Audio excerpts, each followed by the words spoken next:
మీ ఇంట్లో భగవంతుడి యొక్క విగ్రహం ఉంటే దయచేసి ఒక 5 నిమిషాలు దాంతో మాట్లాడండి అమ్మ. బయట వాళ్ళతో మాట్లాడకండి. పక్కన ఉన్న వాళ్ళు భార్యో భర్తో పిల్లలో ఏదైనా అనుకుంటారంటే తలుపేసేయండి, మాట్లాడండి. దేవుడి విగ్రహంతో మాట్లాడి మీ బాధలు దానికి చెప్పుకోండి. సుఖాలు కూడా చెప్పండి, సుఖాలు కూడా అమ్మా కరుణించావమ్మా, ఇంకేమిటి, నీ కరుణ ఇట్టులుండునా, నీ కరుణ ఇట్టులుండునా. నేను మా అమ్మవారితో మాట్లాడినవే పద్యాలుగా అయ్యాయమ్మా.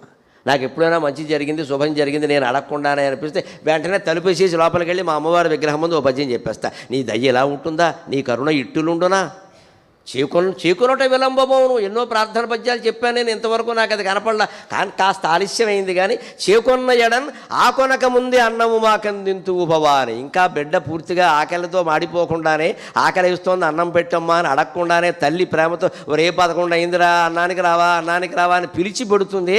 అలాగ నువ్వు నిజంగా అనుగ్రహిస్తే పిలిచిస్తావమ్మా, మేము అడగాల్సిన పనే లేదు. తల్లి నీకు నమస్కారం.